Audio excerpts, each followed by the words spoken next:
Hello and welcome. In today's episode, I will be adding loads of beads and sequins to this jacket. It's perfect. Perfect, perfect, perfect. Perfect jacket. So the last video was me making this jacket. So I made this Chanel navy and white tweed up into a jacket. And then, one of the left sleeve, I didn't really like the way it was attached because it wasn't perfect. And I was going to take it off, then redo it, and then just do all the beading in one go. But I thought I was a little bit short for time, very short for time. So I just thought, it's close enough. So I left the sleeve on and just quickly did some beading over it to hide it. So anyway, this is how I ended the last video. It needs a lot more beading, and obviously I need to do the other side as well. But before I could do that, I have to finish another jacket because this one uses white beads. And this is a Chanel tweed that I bought, I don't know, 2016, 2017. And I made it up. And then I had a fringe on it for ages, but I didn't like that, so I took it off. And then, I just came up with the idea of doing white beading on it. But so now, of course, I have to actually finish this beading before I can then use up all the leftovers on the navy one. So, this one, if you know my orange Chanel jacket with the green beads, as I was making that, I sort of looked back at the footage, and halfway through it sort of was half done and half not done, and I really liked that look. So when I did this one, I decided that I was sort of going to leave patches that don't have beads on it, so it looks slightly deconstructed or unfinished. And so I do have to add beads. So so this is me, just completing this jacket. And oh my goodness,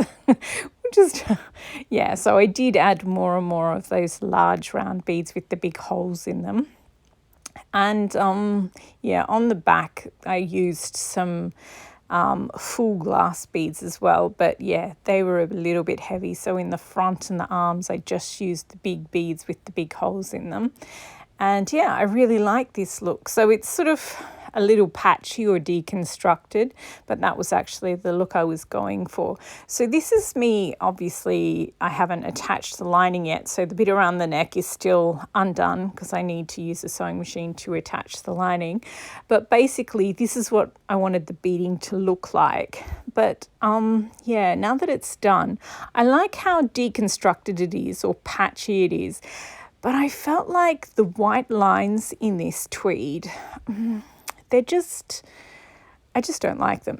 Basically, I know you need white to make the bright colours brighter, but I thought, in this tweed, I'll add white seed beads to the white sections of the tweed and, make the white more vibrant and therefore make the colours more vibrant as well. So I did a few little test patches and I was like, yes, this is it. This is what I was looking for. So then, I invested yet more hours of my time doing that. So I think I did the left front first, then the right front, then the right arm. So at this point I was like, okay, you know what? The white seed beads aren't queuing for anything. I can only use them in this one. That's fine. So I've decided to sort of, this is the arm section done. And I just really love how it looks. And it just makes, maybe not from far away, but from up close, it just makes the colours so much more vibrant. And I absolutely love this look. I know it's an excessive amount of detail and you can only really, really appreciate it when you're right up close. But I mean, I'm the one who wears the jackets and I always look down at my, if I'm stuck in a meeting, I always look down at my sleeves and just admire the beads. So, you know, it matters to me. And I haven't done any on the back either. I don't think I'll do, as I said, I've got some heavier beads on the back. So I don't really need any seed beading for weight reasons, just for aesthetic reasons. So I think I'll do sort of a parrot on the shoulder thing with the back and just do like a couple of little rows up on the left shoulder, sort of, you know, yeah, and not anything else on the back, just so that it doesn't look like I've forgotten the back at all. But yeah, I don't want to add too much weight there, or yeah, I don't think it needs too much.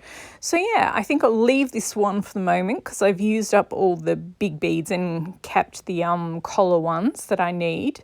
So it is time once more to get this one out, the navy and white one.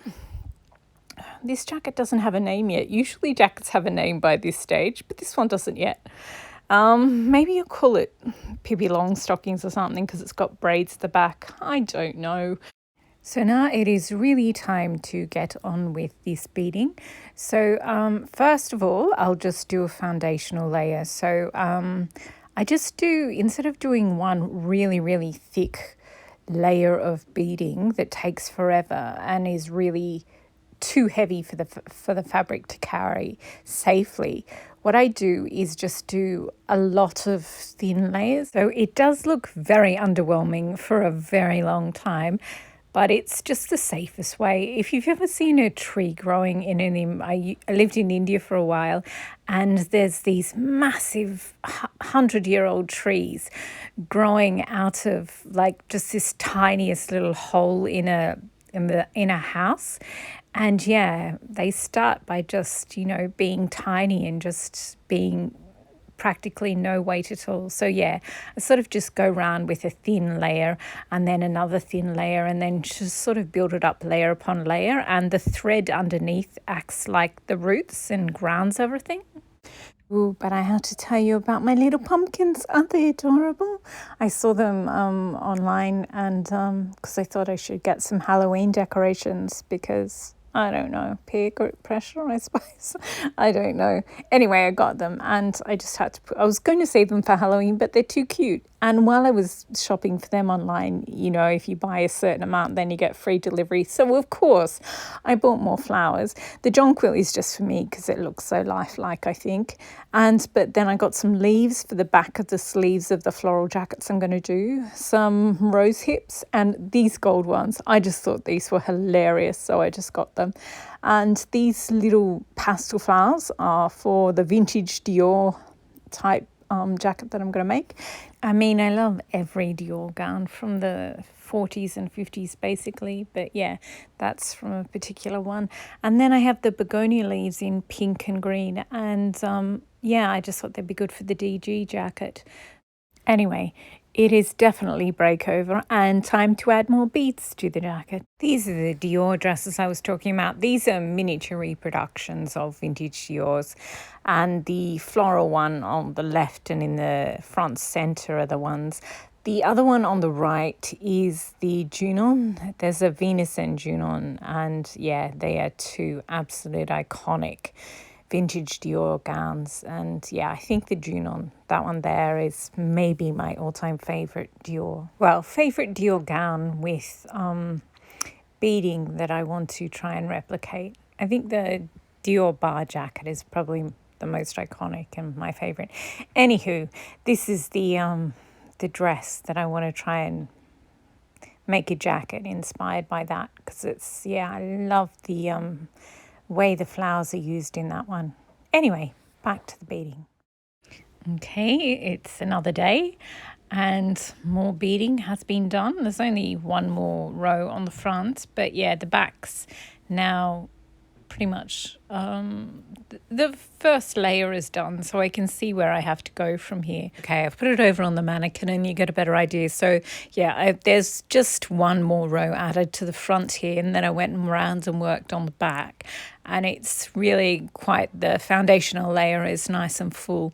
There's a spot there on the left, sort of, it's a bit bulky, and then there's a bald patch between, you know, the overdone bit and the braid. So I'll do a little bit more smudge smattering more there. But yeah, for the rest, the foundation layer is good. Not sure what I'm going to do about the sleeves, but I have done the cuffs. Normally I would fold the cuff up, but the thread that I'm using, because I'm using white beads on them, navy, I have to use white thread, and yeah, you just see it on the cuff. So I'm doing, so yeah, if you're using a contrasting thread, you just can't let it show anywhere. So yeah, that's just another difficulty, but I'm working around it. And these are the only beads that I have left. I'm sort of fast running out. So I'm not sure how many of the larger ones I will put on the back. I think I might just put a few large sequins to get sort of it visually looking like the front. But yeah, and I was going to use all the seed beads on that, but yeah, I think I might have to use some of them on the navy one. So yeah, I'm I still got a lot to go, but hopefully there's enough to go around. These are the heavy beads, and I do have a lot of sequins, a lot of the silver sequins, huge amounts actually. And these are I made this other trim ages ago, and I had to pull it apart. So I've got loads and loads of white and clear and silver novelty sequins in flowers and butterflies and leaves and things like that. So yeah, we'll just see how it goes, I guess. Okay, but for now, and of course there's the skulls. I absolutely love them. But for now, I shall get back to another round of beading. It is a new day and more beading has been done, a lot more beading. So last time I just done the one cuff with a rather sparse foundational layer of beading. So yeah, this is it flat and you can see it better. So I've done both of them. So after I did that one, then I went to the other cuff and did the foundational layer on that. And then once all those were done, then I went and I sort of did a bottom jazzy layer and then a top jazzy layer. So just beads that aren't in a specific direction, as well as beads with sequins. And so yeah, there's flowers and stars and leaves, and yeah, I also have these little ones that are sort of stacks of round beads that look sort of like snowmen, sort of. I also pulled out the white cotton in so as you can see on this bit here, the top half, the white threads, you have to pull them out before the fringe can become fringe. So I did that on the fringe on the jacket just because I really needed to see what it looked like if it was actually fringe, because I was thinking about putting dark blue pearls on the bottom of the jacket. Just, it doesn't really need the weight because it's got the weight of the fringe, but I was considering it, yeah. But now that the white beading on the cuff looks so good, I don't think I'll do it. I think I like it the way it is. And I love that the top sort of looks like snow is just being dumped down on it. So on that original cluster area. So yeah, I'm liking the way it's going. I also did more white seed beading on this, on the colourful one. So yeah, mostly on the arms and a little bit on the back. See, on the left here, I sort of went right the way down. And yeah, I know it's a bit over the top and it may not seem necessary, but when you see this tweed in person, okay, I inserted a photo. I'm not sure if you can tell or not, but there's sort of creamy beige shots through the white.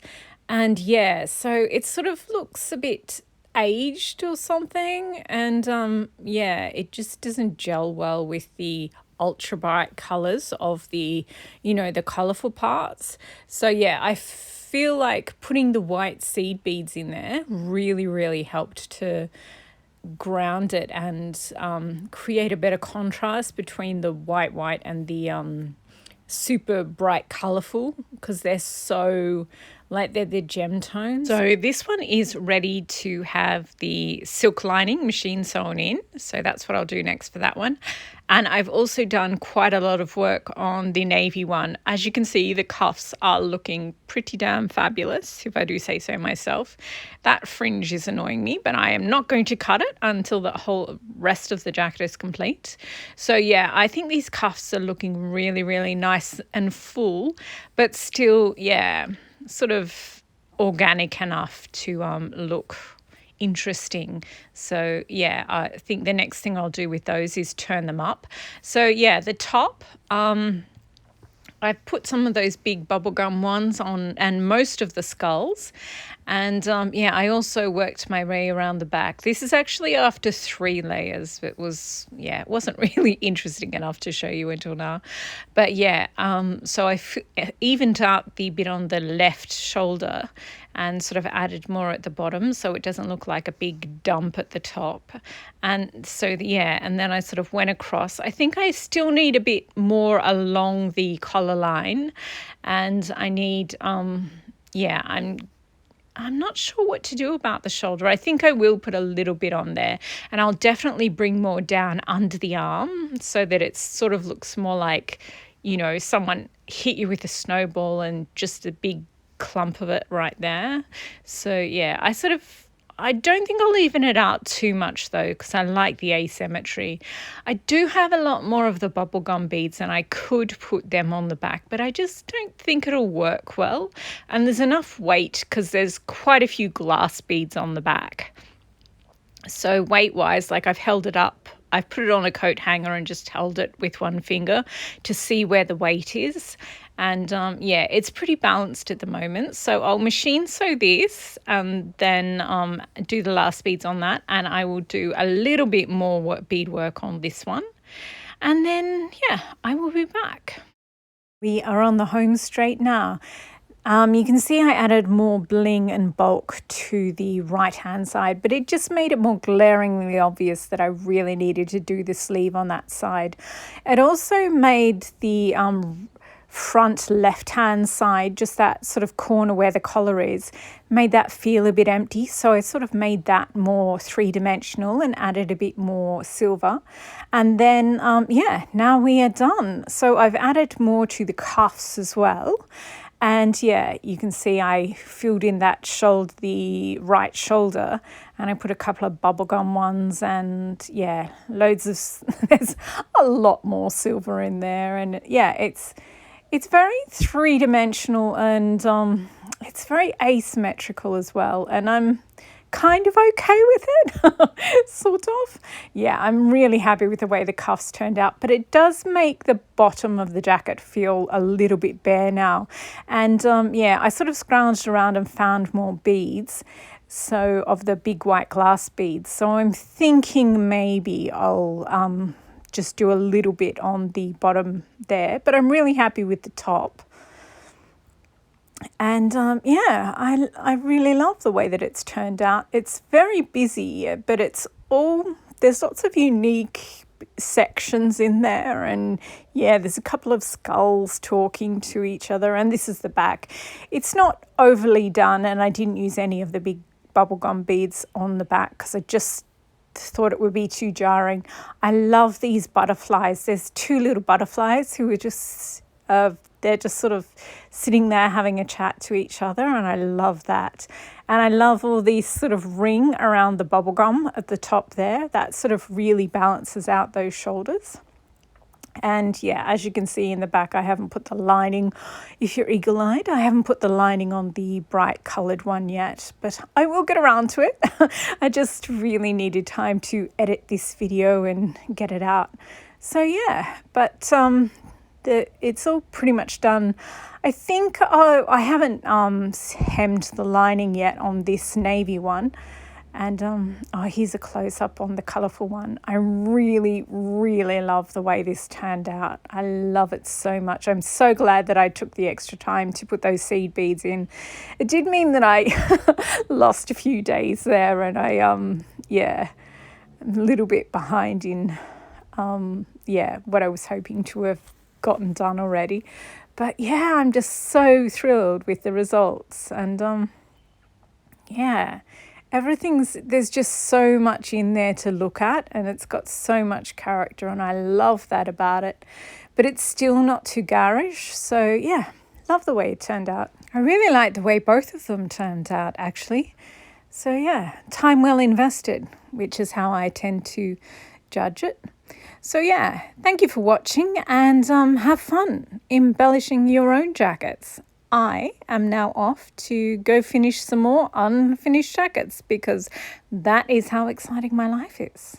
Okay, thanks for watching.